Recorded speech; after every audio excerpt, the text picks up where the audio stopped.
But let me now go now to something that really I think is important. I've just talked about the fears. And I think from talking about the fears, you can now understand that it's easy to work on this.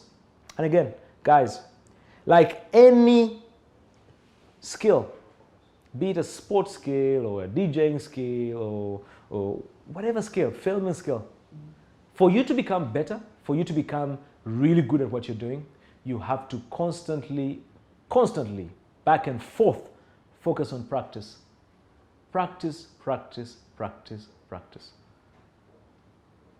Now, let's go on to the next part, which I believe is also another one. And I hope you're all writing this down and taking notes, because I think this is some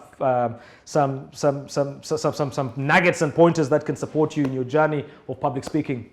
And again, I must say, I would like to thank my team at Ubuntu Leadership Safari, the guys who are really doing so much to make this happen, the guys at Garage who have brought this to you for free, Brian Mulondo and the team. I think this is very, very interesting.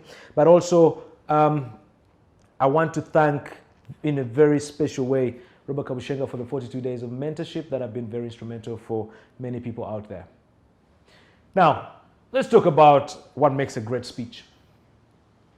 Have you ever wondered or looked at a guy speaking and you're like, wow, this guy, I want to be like this guy. I just want to be like this guy. But you're assuming it's very complicated. You're assuming it's very difficult to do, and you think, you just think it's very out of this world. But I'm telling you one thing, and I'll tell you one thing. Speeches are the easiest thing to do, and I'll tell you what my hack is. I learned how to storytell. Put me in any situation, be it in a kafunda, be it in church, be it in an office. I learned that storytelling is what will get people glued and give you attention. And if you want to create a great speech, on top of knowing what you're trying to do and how you're trying to do it, always remember one thing. Public speaking is very much about storytelling. So let me just concentrate more around this area of storytelling, which I think is very interesting, guys. You know, for you to be able to create a memorable speech, it has to be something that people can enjoy, laugh at, and relate with. A lot of the time, what happens when it comes to storytelling is we're telling stories that are not relevant to the audience. You know, stories that we believe are interesting but are not actually relevant to the audience. But also, we're telling stories that are not really, that funny or interesting or in connection with the topic we're doing. So one of the do's is, one, always remember your stories. Always remember your stories. Don't come to me today, speak about a story, and then, the next day is a different vibe. Or the next group you're speaking to, you're trying to use the same story and you're not in sync. Be authentic when you're storytelling. Be authentic, guys, authentic. If there's anything that you might even forget the masterclass today, but remember one thing. Be authentic, be yourself. Number 2 about storytelling is do not overput many characters in your story. Oh man, I was coming to this house and you know what happened, Brian? Oh, I met Serugo. And then Serugo was coming and then we met Sengoba. Now, when Sengoba was organizing himself, Opi also comes in. And then boss, you're just throwing us everywhere. But you can speak about your story in a speech about probably your late coming or trying to get to the venue this way. And let me just share an example. Good evening, ladies and gentlemen, and thank you so much for accepting to give me this opportunity to speak to you. First and foremost, I must apologize for coming late, but I must also tell you why I have come late. You see, coming to this venue is always a trick, and my Uber driver, who I use today, always knows another route, but along the other route I was passing, I met Opio. And you see, because I haven't seen Opio for a long time, we decided to stop and, have a conversation. And Opio, interestingly, tells me about his new business line, a business line that is something in particular or something focused on what I'm coming to speak about. So we spent more time, but also my cab driver runs or ends up having a flat tire. And I'm like, oh my God. So it was partly my fault, but also partly the Uber guy's fault. But I must say it was a crazy journey for me to get here. But I'm excited to be here with you because I know what I've got from Opio is going to be very interesting.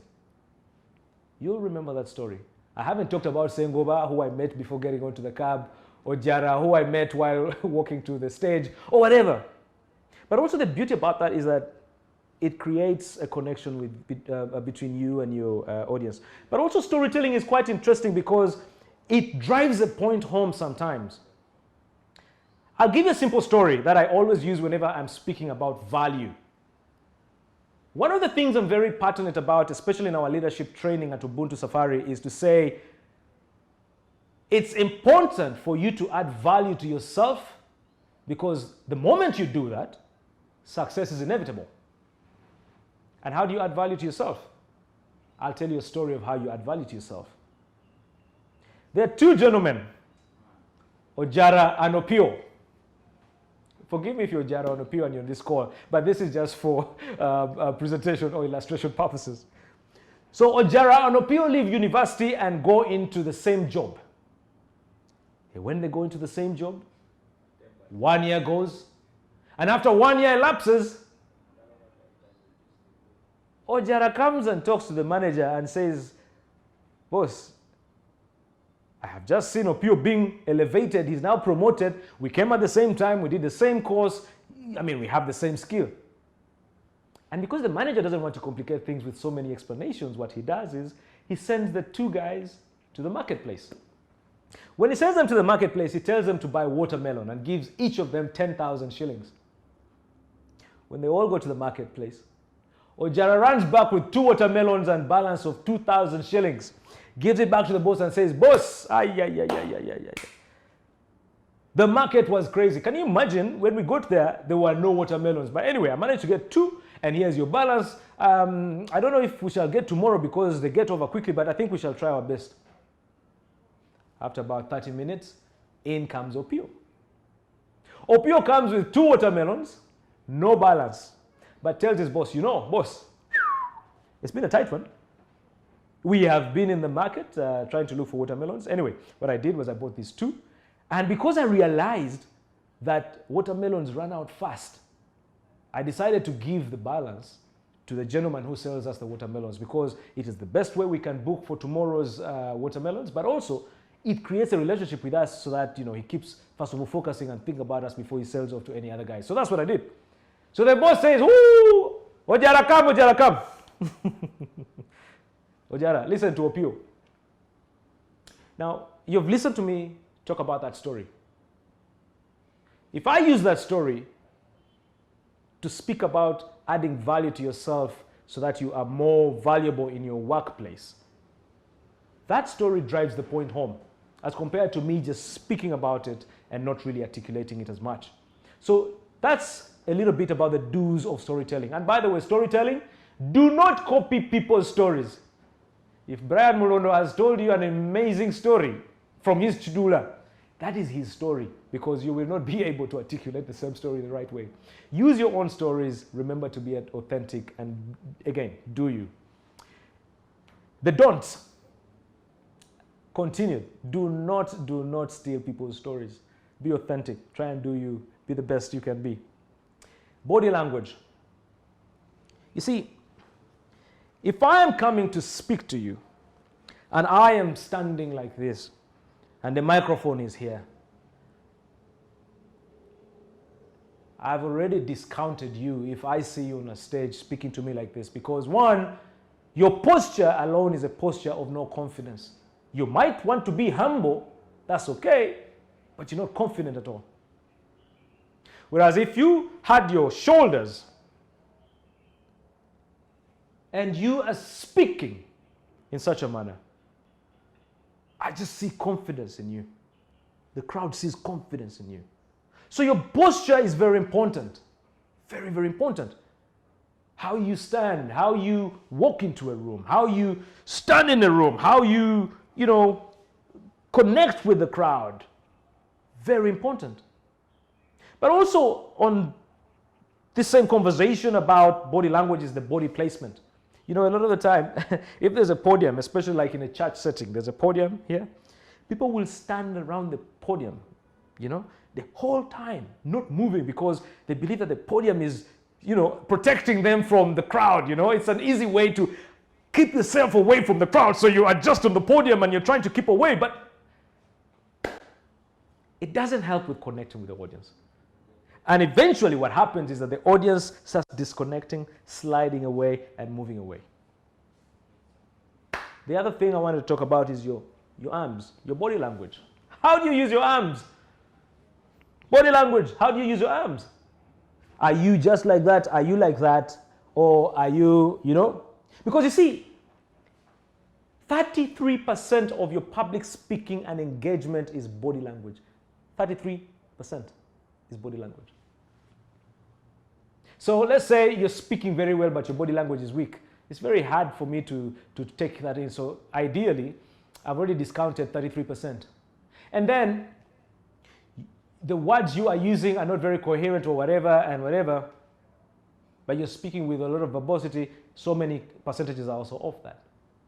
So your body language is very important. And then, of course, your body expressions, or your facial expressions, rather. You see, I can't go to a funeral excited, but also some funerals nowadays are quite interesting, especially if you're celebrating the life of someone. But I'll tell you one thing about facial expressions. I don't know if many of you remember growing up as a kid, we always engaged with, Muzungu bye, and they'll just, give us all those fake smiles and expressions, But when I think about facial expressions, they're the best way you can make people comfortable around you. Your facial expressions. If you want to be serious and you want to articulate an idea, that's how you go. That's the facial expression you need. If you want to speak to a crowd that is happy and smiling, you cannot go like that. You have to then tone it down and just be happy and really flow with the people, and they then connect. If you're speaking to an audience of young people, say children, you can't go in with a serious grumpy daddy face. You go in with a nice happy face. Hello, how you doing? You make yourself really comfortable and make them comfortable around you. So facial expressions are very important. The other aspect that I believe is very important as well is your tone of voice. 33% tone of voice. Guys, your words, the things that you speak are just 7%. Luzungu or Luganda or whatever, or Swahili, that is just 7%. Your voice, your tone is actually what's important. So let me speak a little bit more about the tone. You see, if I came to you and I'm speaking to you in a way that doesn't really prove that I know what I'm saying, you would have actually thought that I'm not a serious guy because I'm telling you about public speaking. But also, if I came and I presented a public speaking module to you and I was speaking like that, the first thing that you would do is actually log off. Because this voice, even if I did how much, okay, but that tone of voice does not motivate. It doesn't make me listen to you. It doesn't make you an authority. A lot of the time, and statistics have shown, that people who enjoy and can speak very well are people who elevate their voices. La, la, la, la, la, la, la. I am speaking to you because I know that when you listen to me, this is what you need to become better. As compared to, I am speaking to you because you know that if I talk to you, I will become better.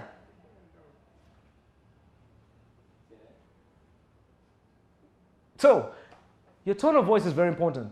And remember, when you have a very imposing tone, oh man, people get glued to whatever you're saying. Sometimes you will say rubbish, but people are glued because, one, you are expressing yourself, your tone is on point, and, who knows, maybe, But your tone of voice is very, very important. And then also remember, guys, and I think you've had me in a lot of the speaking I've done in the last 1 hour plus, pausing is very important. Do not start, my name is Otoa, I have come to speak to you, because if I speak to you, everything will happen. Now, we have a business. Our business is called Stoicism. And in our business, what we try to do is to help people to improve on their lives. And in fact, when they improve on their lives, what we see is, boss, rubbish. People disconnect instantly, but you can do it differently. Good evening, ladies and gentlemen.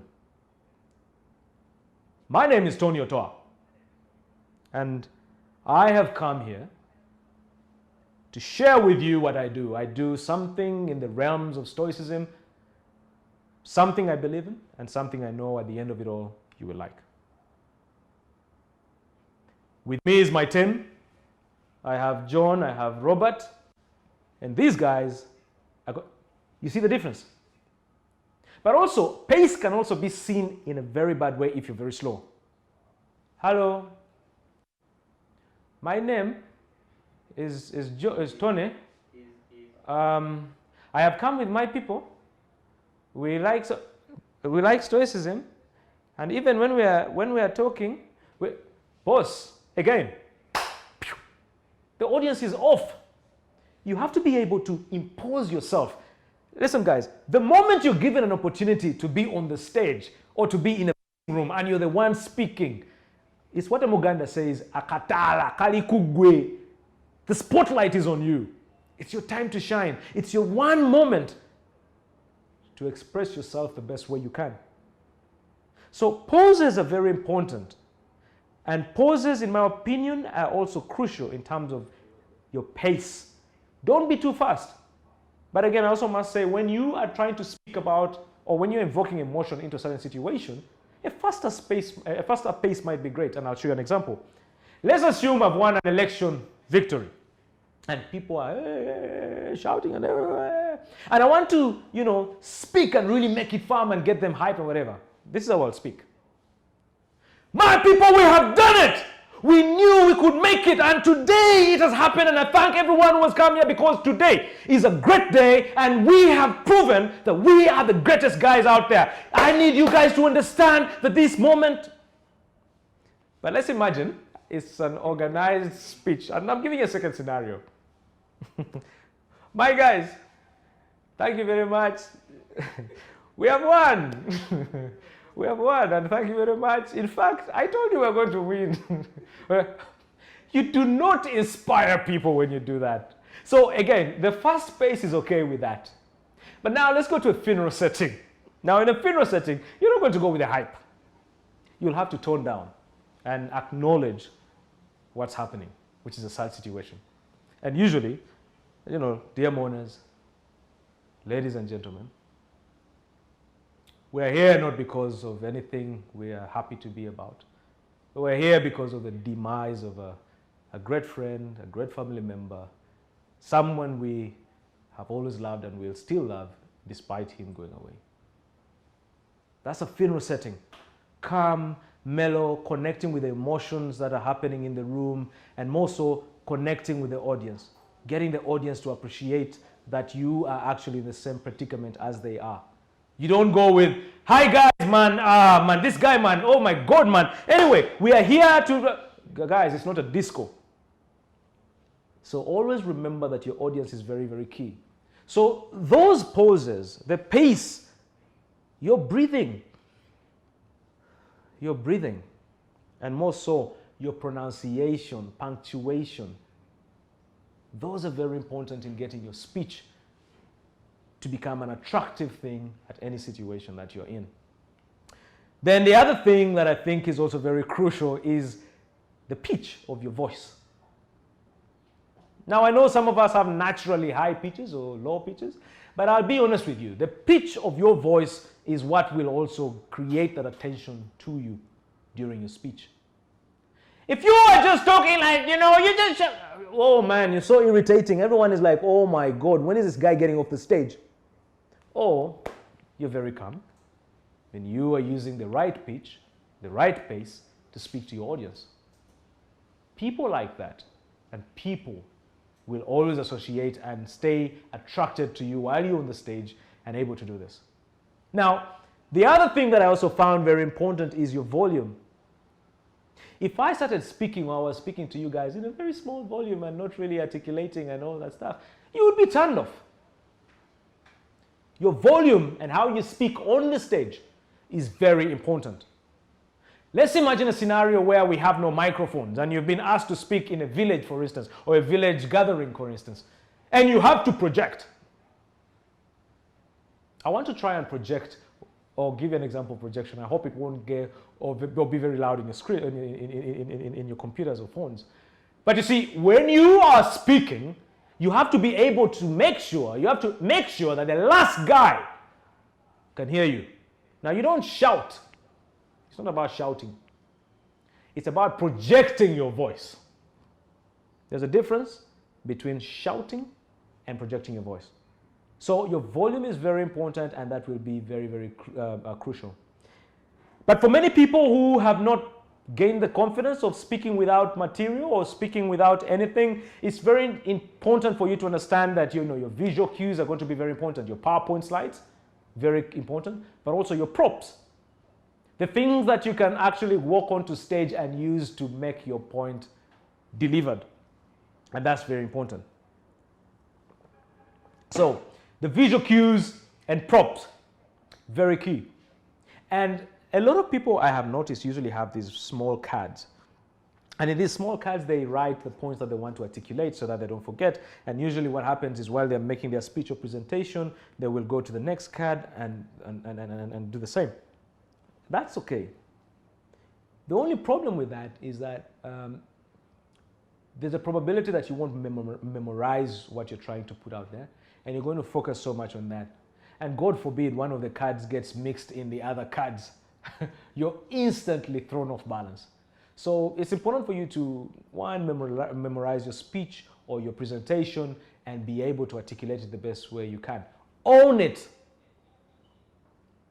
Personally, before I do any presentations, be it to the board or be it to any group of people, any presentations that are going to be visual, first and foremost, I rarely put as much information on those slides because I want the information to come from me.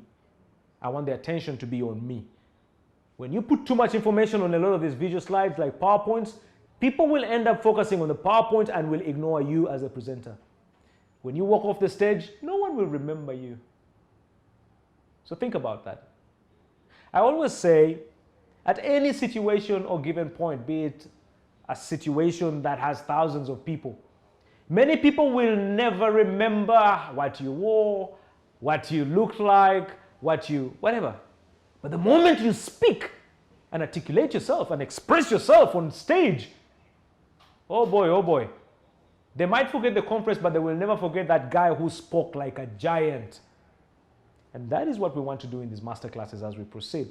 So for me, that is a very important thing. So I'm just going to end before we get into questions, and I know I've been told that we have so many questions that are coming up from many of the guys.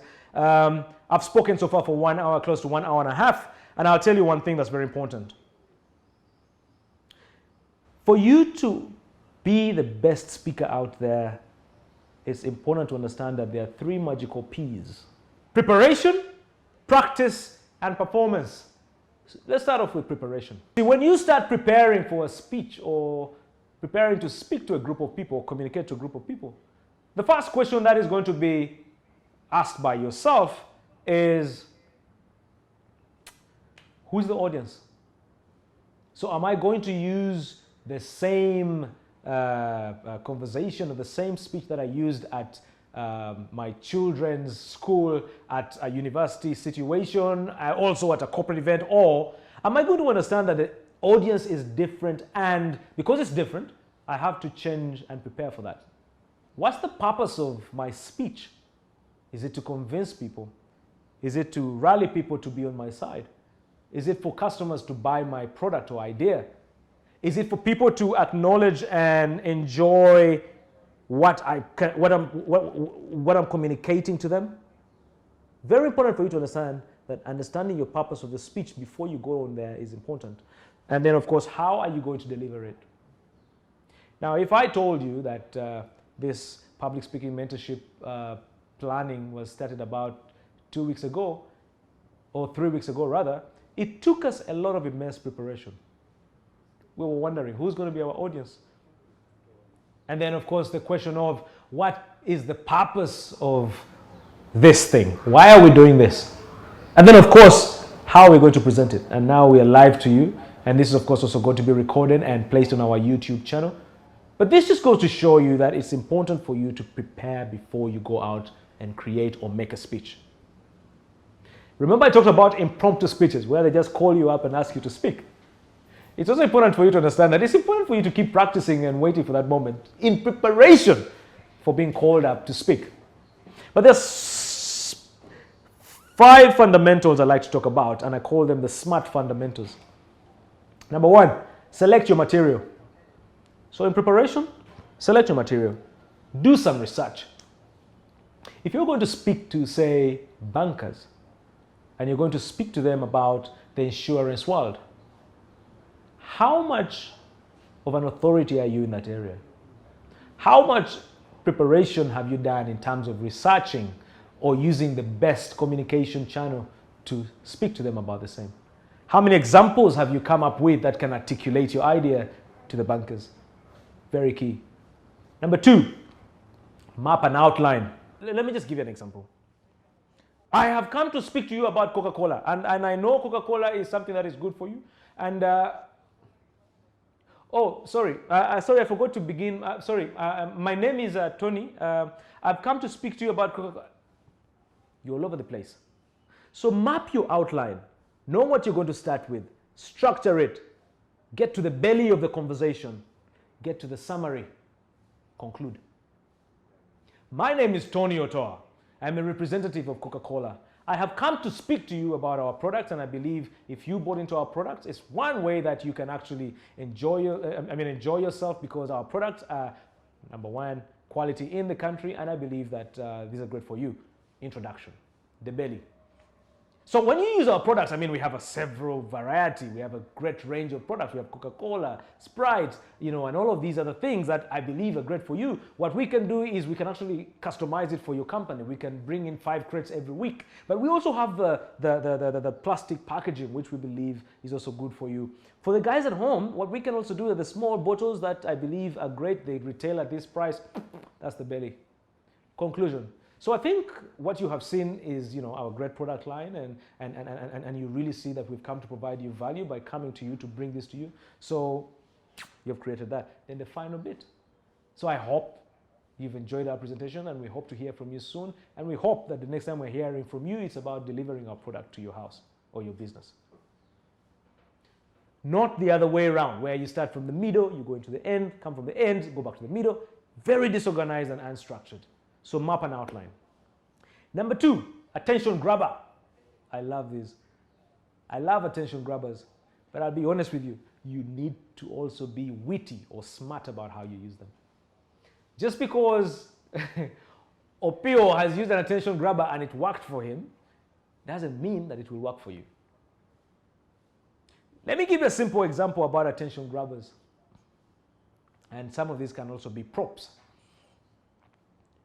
You're in a situation where you are supposed to speak to a lot of young people about life and how to pursue the best in their careers and all of that. And the whole crowd of 100 people is just all over the place, murmuring and all that stuff. What I would easily do is I would walk on the stage with a condom and rip it open. First thing, people will be like, what? I've already gotten their attention. And then using that prop, I will speak about the importance of staying safe and being real with yourself and taking the right measures to keep yourself safe. And start talking about my other things that I've come to speak about. By doing that, I've already grabbed their attention that would not have been done easily. But again, like I said, attention grabbers are great, but you have to be very refined and witty on how you use them. Sometimes they work, sometimes they don't. Sometimes you could be laughed at, sometimes you're rebuked. But remember, it's important to think about concepts that work for you and the audience that you're going for or going to speak to. Very important. The other thing is revising your speech. I remember tweeting one time about a speech I was going to make to a CEO conference or summit. And I was practicing it in my room to myself over and over, and my little girl comes in and is like, you look crazy, man. Why don't you just stop doing that? And I just laughed about it on Twitter, and people laughed at me. And someone who just came out and said it in criticized me in a funny way, saying, all these funny things that people say. I just asked myself, how do people actually go and speak without revising their speeches? Because personally, what I've learned from my experience is that the more you revise your speech, the more you practice your speech, the more you get yourself ready to speak. When you get onto that stage, your level of confidence is way up there, that nothing really matters. Your way of confidence is in such a way that your speech actually is a by the way. Your vavavoom, your confidence alone speaks for itself. It speaks volumes.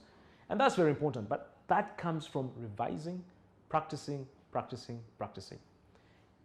And of course, remember, summarizing, like I said, always important.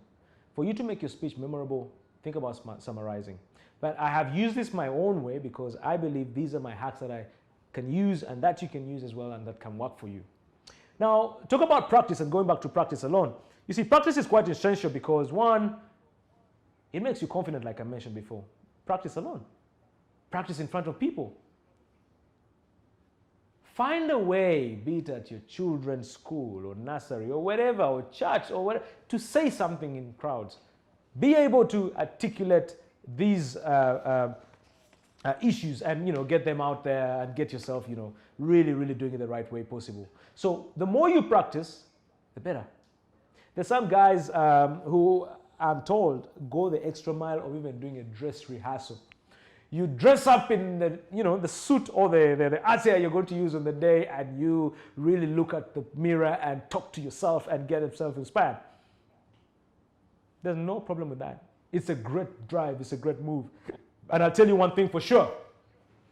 The greatest speakers practice. Barack Obama, before he goes on to any speaking engagement, he will practice and practice and practice and practice his same speech. He will delete, he will add, he will delete, he will add until he feels he's perfect enough to speak. But when you see him, you think it's natural. No, it's not. It's never natural. It is about practice, gentlemen, ladies. It's about practice. So, practice alone, practice in front of people, do the final dress rehearsal. That will work for you. But most important of all as well is to become a great performer. You have to become a long-term optimist. Visualize, like I said, winning and the applause.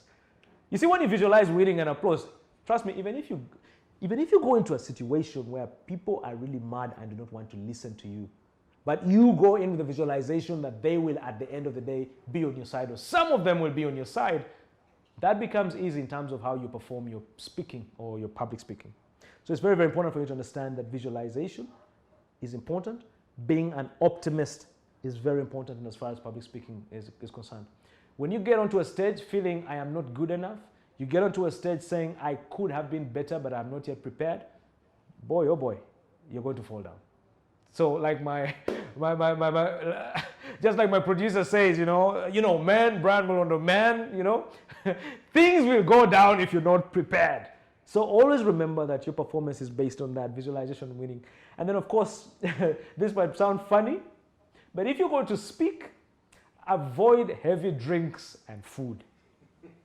It sounds funny, but avoid heavy drinks and food. Before speaking to you guys today, I tried my best to avoid breakfast. I only had some juice and a cup of dawa tea. Personally, for me, that is what keeps me sharp, keeps me focused and razor prepared. But when you take a lot of food and drinks, and I'm glad my very good friend Dr. Kasenene is on, he will tell you that it slows you down. It makes you boring. And the funny thing about it is, if you are in that state and you're dealing with people after a lunch session,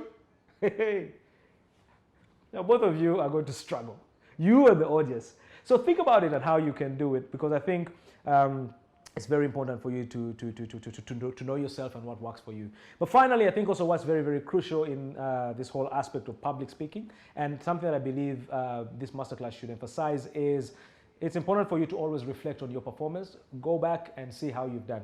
I'm still going to have to go back and debrief with my team and say, how did we do this? How can we do it better next time? And how can we make sure that public speaking works for us and everyone? And if we can do that, I think we can have a great nation of speakers or people who can actually articulate themselves. So let me just end by saying how well people perceive you and the conclusions that you make about your professional career and your character will always be influenced by your confidence. And your confidence is how you present yourself. Today, mentor, and now I will start taking some questions, and I hope some of them have started coming in. Right, so I will start with Adeke Masi. Adeke Masi has asked, What's the difference between public speaking and personal branding? So public speaking is an art or a skill of being able to present yourself or present your ideas to the public or to a group of people.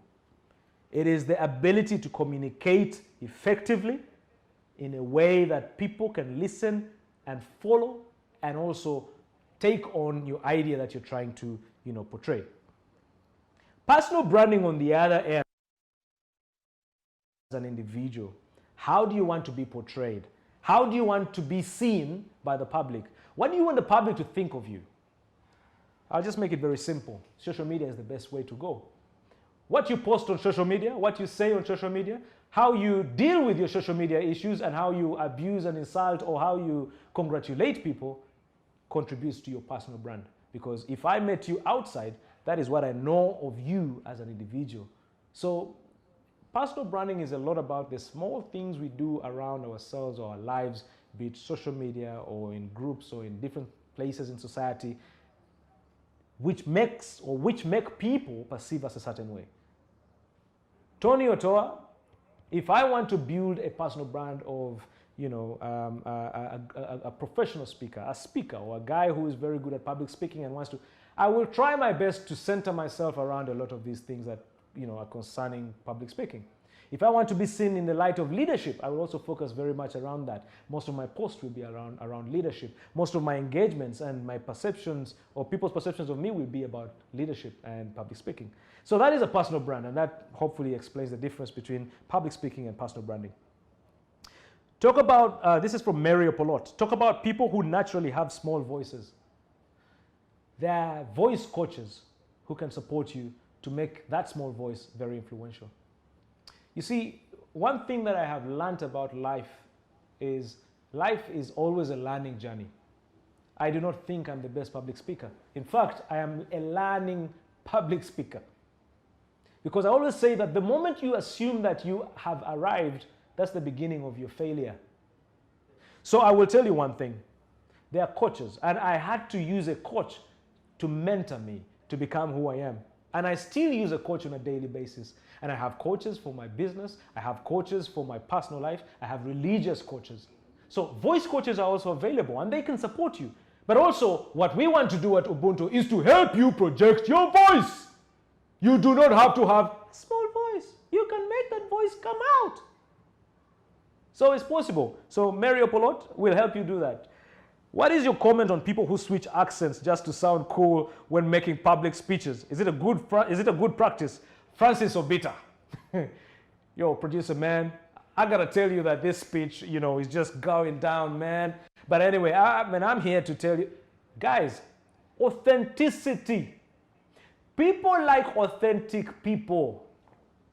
When I listen to Katoto, I am attracted to Katoto because Katoto is speaking like a real Muchiga. But that is his accent. Authenticity, guys.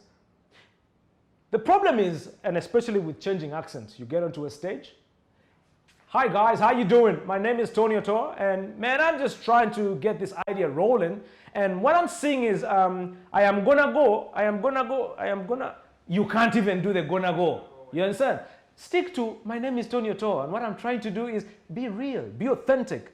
You see, when you're authentic, people see that. When you're not authentic, people see that. So just be yourself. So Francis Obita, seriously speaking, be serious about that. Don't do any accents. Let's leave that for when we go to America. Pocketing or forced or switching accents by speakers. This is also Birunji Sarah. Birunji Sarah, pocketing is wrong. Pocketing, first of all, shows you're arrogant. Imagine if I was speaking to you like that. Yeah? First of all, your perception of me comes off as, I come off as arrogant. Okay? That's number one. Number two, you would, of course, think of me as someone who is not very sensitive to the public that I'm speaking to. So it's very important for you to understand that body language, like I mentioned before, is crucial. And again, I told you, how well people perceive you and their conclusions of what they make about your professionalism and career are greatly impacted by how you're confident, but also how you speak and present yourself. So very important, do not pocket. It's very arrogant and rude. This is from Mario Nakato.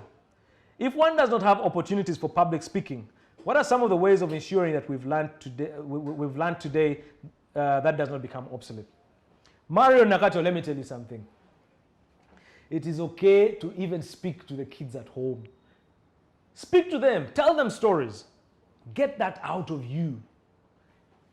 You see, speaking is not really just about audiences in church or in congregations and all of that, or conferences. Speaking can be done at any point, but you can also create opportunities for you to be able to speak. First question I'll ask you is, what idea do you have?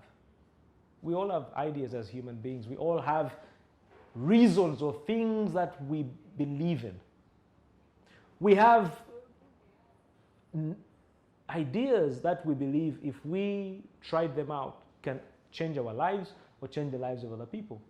How about you start thinking about ways of doing this? One very interesting person who, in my opinion, demonstrates the fact that you do not have to start with big numbers to speak to people is Jesus. Jesus began by speaking to few people, 1, 2, 3, 4, 5 people, and eventually the crowd grew and grew and grew. And what happened? Boom. Man is now holding public speaking events of 5,000 people and more. People who were not even bothered about going home because he spoke so well that they stayed and food ran out. You can start, but you can even start with 1 or 2 people, but also yourself. So it's very, very important, Mario Nakato. What's the difference or relationship between public speaking or storytelling? Mario Polot. Storytelling is very much embedded in public speaking. The best public speakers are people who embed stories in their speeches. This is very interesting.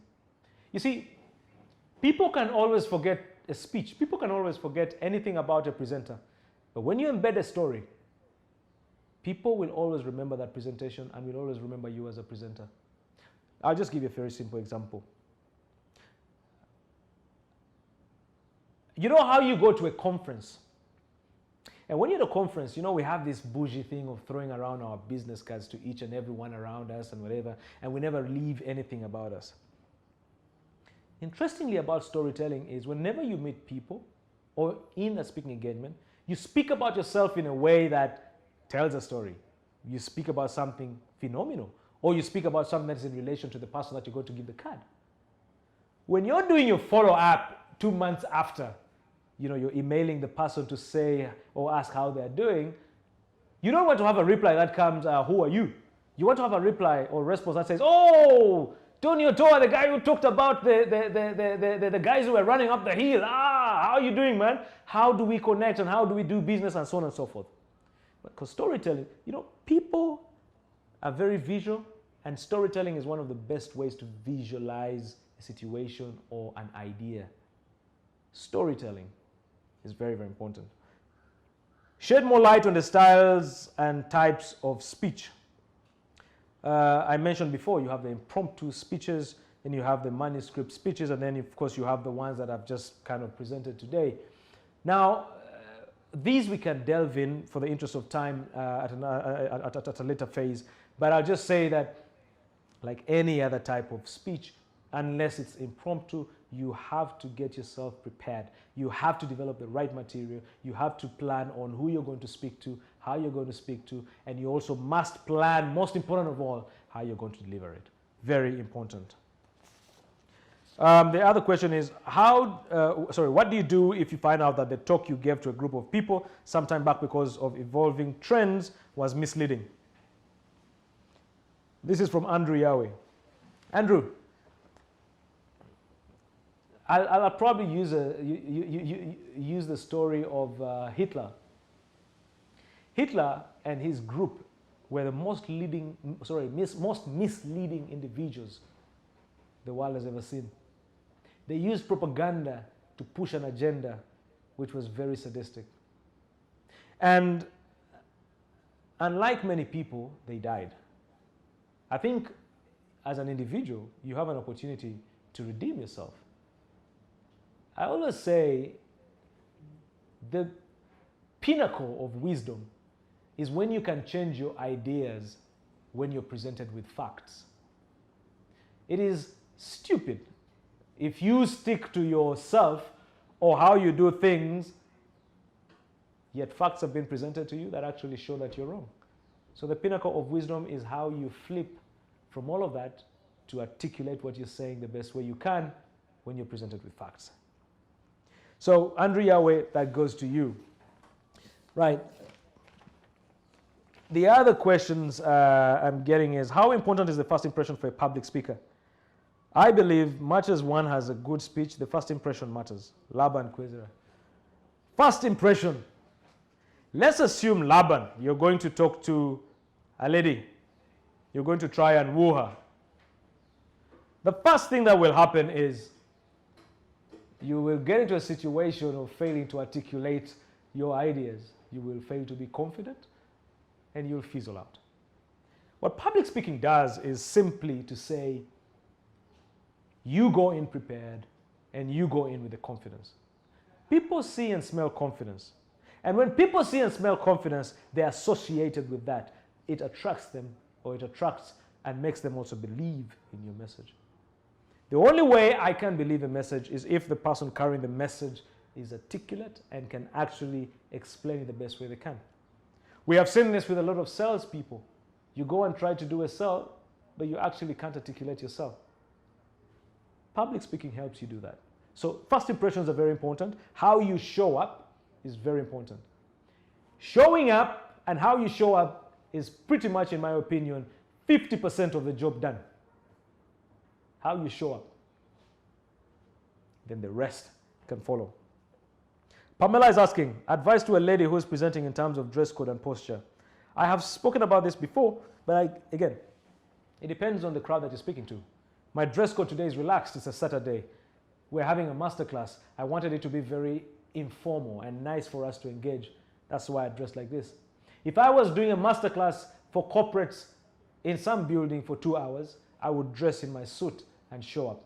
If I was doing a masterclass for young people at a school, I would really dress down and try and connect with them. You see, your dress code is also a huge contribution towards connecting with your audience. Very important. Your posture is also a very, very important thing. People can tell whether you are sure about what you're talking about, whether you're confident, or whether you know what you're saying by your posture. Have a confident posture. Chest up and speak with the confidence that is needed from you by your presenters. The moment you do that, it's a very high chance that even before you finish what you're saying, they already have buy-in. So that's what public speaking can also do for you. Do you have a public speaking class for children that can help them build up into good speakers from a tender age? This is from Joweria Nakubulwa. Joweria, we're going to share a lot of information in this regard, but also some detail regarding the next masterclasses will be shared as well. You can go to info@otoainternational.com. So that's info@otoainternational.com, and we can share that information with you. What's a winning speaking strategy for an elevator pitch? Patsy Mugabe. Elevator pitch. You know, I deal with a lot of young people who are entrepreneurs and very enterprising people. Good innovations, great ideas. All they're looking for is some funding to make their business either pivot or expand. The challenge with a lot of these young people is presentation. Good idea, poor presentation. The ability for anyone to buy into your idea is demonstrated or comes from how you present your idea. So an elevator speech, let's give an example. Let me just give you an example. I like, oh, by the way, this is a lion. It's a very great, very great artifact that reminds me of really speaking and being a leader in whatever I try to do in my life. But anyway, let's now assume this is a product I want to sell or I want to convince people to buy into or to support me manufacture more. There are two options. I can walk in. There are potential funders seated over there. And all I'm saying is, hi, this is my product. This product is a lion. And a lion is it's the king of the jungle. So I want to produce more of this because my people are able to do more. We want to just produce more 100, then we can make more money. It's a good idea. Second option, I walk in. Hi, my name is Tony Otoa. How are you doing today? Fantastic. I come from a background that believes that, when you use lions to manifest energy and leadership, it's one of the greatest ways that people can actually get themselves happy, excited, and really motivated, but also become really great people in the field that they are. So I have a product that I've been trying to manufacture for the last 5 years. This product is a lion, and embedded in it is an opportunity to recite a lot of verbs and proverbs and all of these things that can actually get you to a point that, for part of this business that I'm trying to put out there, I'd like you to support me with about, say, 20% revenue. For 20%, I'll give you about 20% of our company, and that will allow me to produce more because I believe that this is the future. This is something that can take us places. My team is confident. They are great artisans, great craftsmen, people who can make us go the extra mile. If you walk this journey with me, I can guarantee you that the next 5 years will be different, not just for us, but for you as well. Please buy into this. The two speeches are very different. One, I see a confident entrepreneur. He might not probably even have the best product, but he's confident about the fact that that product could possibly work. But also, I am motivated by the fact that eventually or in future, he could actually use that skill, that leadership skill of his, to articulate these issues the best way he can to sell that product. So elevator speeches are quite interesting. You see, like I said, if you can't speak or if you're struggling with public speaking and you are a businessman or an entrepreneur or an innovator, you have to make sure that your product is so good that it not only speaks for you, but it also speaks for itself. If it can't do that, then you definitely have to join our public speaking masterclasses and we'll support you on how to do it. So thank you very much, guys. And I think this is a very interesting session that we've had for the 40-day masterclasses. These masterclasses have been brought to you by Ubuntu Leadership Safari, Garage, and of course, Distinct Leaders Consults. What we are going to try and do, ladies and gentlemen, is to share more information on some of these public speaking sessions that I believe are great for you. We believe and know that if you involve yourselves in such situations of speaking to people, of sharing your ideas, of sharing your great innovations, it's more probable or likely that the sky is the limit for you. So 3 more questions. Thank you. All right, so 3 more questions. Four more. 4 more questions. Okay, okay. We only have 10 minutes and we're running out of time. So how would you advise a lady who is public speaking, who is a public speaking? Oh, I think we did this, the one with Pamela about the dress code and the posture. I think we did that on the gestures, so that is fine. So we're going to, Philemon. Philemon is asking, how best can I address a hostile group? First and foremost, know your audience. Usually what happens is when you know your audience, you will do more research on who is the mastermind in the audience and how to best support your conversation around the hostility. Many of the time, when we go into situations of hostility, we go in with our preconceived ideas and notion that we are bringing a solution. You see, the beauty about public speaking a lot of the time is that it gives you the ability to listen more. And that is a fact, by the way. Greatest public speakers listen more than they speak. Now, hostile groups will always have their own way of doing things. Everyone is shouting, everyone is... But what's interesting about addressing hostile groups is you first of all have to maintain your calm.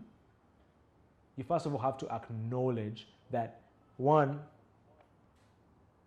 you could be wrong, but more so, what is it that you want to achieve at the end of the day? So in my opinion, how you approach hostile groups can be different ways, but in terms of public speaking, you need to first of all understand it's important for you not to be overly pitched. have a very mellow voice. Number 2, try and be as real and empathize with them as well. You see, empathy connects, or empathy is a great connector. It will make them understand that you are also seeing it from their lens, from their side of things. Now, when you start seeing it from their side of things, the beauty about it is that 1 or 2 people start listening, and then they tell their friends to calm down so they can all listen, and eventually you have many more people listening to you. So always try and, number 1, empathize, be calm, and drive your point home. John Baptist has asked, how do you recover from being booed on stage? You come back to stage again the next time. You see, you can choose to die or run with that last disappointment, or you can choose to go back and try again. We will, a lot of the time, get ourselves into situations where we're booed. I've been booed before, you know, but also again, being booed goes back to your lack of preparation. Not knowing your crowd or your audience, not understanding what your message is in terms of how it will affect them, not really understanding if you're actually prepared to present that. So very important. So think about it that way, and also ask yourself one very, very crazy thing. Are you able to recover? Yes, you can recover. So take it that way. Mary Opolodas is also asking again, how do you speak to a group that's more knowledgeable about the subject? How do you speak to a group that is knowledgeable about the subject? Look, if you are a mufere or a con man or someone who's not great at that subject, going back to the 3 sections of speaking, or the 3 critical things about public speaking. Ethos. Are you credible to handle the subject? If it is a situation of doctors or medical professionals, Otoa can never be the best person to go and speak about medicine in today's world, or COVID in today's world. So for that kind of audience, I would say no. So unless you're speaking about something that is not related to that field in particular, I think you would need to first of all understand or ask yourself whether you are the most credible person to present that. And again, this also becomes something that is very interesting in our speaking world. I get invited to so many talks. I get invited to speak about so many things. I get paid to do a lot of this. You know, you get paid, you get called and all of that. But one thing that is very important is to understand, or that I understood along the way, to say no. You see, sometimes you're becoming very common. You know, you're in every WhatsApp group, you're in every Rotary Club, you become common. But also, 2, you need to learn to say no to things you do not know. And by the way, in my public speaking journey, one thing that I've really learned is vulnerability is okay. It's okay to be vulnerable. It's okay for you to say no because you do not know. You know, this whole thing of feeling like you are the clever guy. You speak about this and that, and you go on and on and on, and you are the only guy who can do it. It doesn't really matter. Guys will always see holes in that. Be authentic. Be authentic, and it's okay to be vulnerable. If you do not know, it's also okay. Life will not end. So ladies and gentlemen, thank you very much. It's been a great 2 hours. It's coming to an end. We just have 3 minutes left. From Kololo, we want to say thank you very much. Brian Mulondo, Brian Mulondo from Garage, Distinct Leaders Consults, Ubuntu Leadership Safari, and of course, my comrades at Otoa International. I thank you so much, guys, for joining us on this masterclass. Please get in touch with us, and we'll see the best way we can support you on this public speaking journey. And please be in touch in ways in which we can support you. My handle on Twitter is Comrade Otoa. Like, also, we'll be putting this up as well on YouTube. There's a channel on YouTube that's also being set up, Tony Otoa. So just subscribe, and we'll share a lot of these nuggets with you more and more. Thank you very much on this great Saturday, the first day of unlocking. Let's enjoy the day. Good afternoon.